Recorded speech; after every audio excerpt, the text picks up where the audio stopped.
తాకట్లో ఉన్న మీ బంగారాన్ని విడిపించి ఆ రోజు ఆన్లైన్ రేటుకి కొంటాం. Sharma gold company. Operation Sindoor పేరుతో పాకిస్తాన్లోని ఉగ్ర స్థావరాలపై Bharat army, air force, navy సంయుక్తంగా మెరుపు దాడులు చేసింది. పాక్ ఆక్రమిత కశ్మీర్తో పాటు పాకిస్తాన్లోని ఉగ్ర స్థావరాలను ధ్వంసం చేశాయి. ఈ దాడుల్లో సుమారు 90 మంది ఉగ్రవాదులు మృతి చెందినట్లు సమాచారం. మరికొంతమంది తీవ్రంగా గాయపడినట్లు తెలియవచ్చింది. ఈ నేపథ్యంలో ఏం చేయాలో తెలియని పరిస్థితిలో పాకిస్తాన్ ఎమర్జెన్సీని ప్రకటించింది. ఎమర్జెన్సీలో ఏమేం చేయాలో కార్యక్రమాలను చేపడుతోంది. కొద్దిసేపటి క్రితమే ఎమర్జెన్సీని ప్రకటించింది.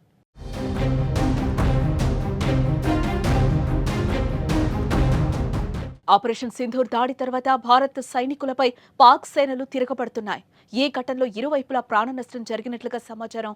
రాత్రి జరిగిన ఆపరేషన్ సింధూర్కు ప్రతీకారంగా పాకిస్తాన్ ఎప్పుడు స్పందిస్తోంది? సరిహద్దులో ఉద్రిక్తత నెలకొంది. కాగా భారత సేనలు పాకిస్తాన్లోని 9 ఉగ్రవాద శిబిరాల్లో దాడులు చేసి వాటిని ధ్వంసం చేశారు. అయితే పహల్గాం దాడి తర్వాత ఉగ్రవాదులను పాక్ ప్రభుత్వం వేరే శిబిరాలకు తరలించింది. మరోపక్క భారత్ దాడితో పాకిస్తాన్లో అలజడి రేగింది. లాహోర్, సియాల్కోట్ ఎయిర్పోర్టులను మూసివేసింది. ఇస్లామాబాద్, రావల్పిండిలో మెడికల్ ఎమర్జెన్సీని ప్రకటించింది. పాక్ అధికారులు వైద్య సిబ్బందికి సెలవులు రద్దు చేసి వెంటనే విధుల్లో చేరాలని ఆదేశాలు జారీ చేశారు. పాకిస్తాన్లోని ప్రధాన ఎయిర్పోర్టుల్లోనూ ఎమర్జెన్సీ ప్రకటించారు. ఇస్లామాబాద్, కరాచీ, లాహోర్, ముల్తాన్, స్కాడ్, ఫైసలాబాద్, పెషావర్ ఎయిర్పోర్టుల్లో పాక్ ప్రభుత్వం హై అలర్ట్ ను ప్రకటించింది.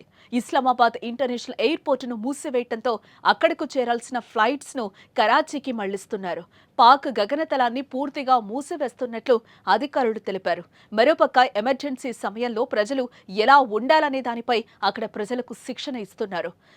ఈ నేపథ్యంలో ఎక్కడికక్కడ అంబులెన్సులను పాకిస్తాన్ ప్రభుత్వం ఏర్పాటు చేస్తోంది.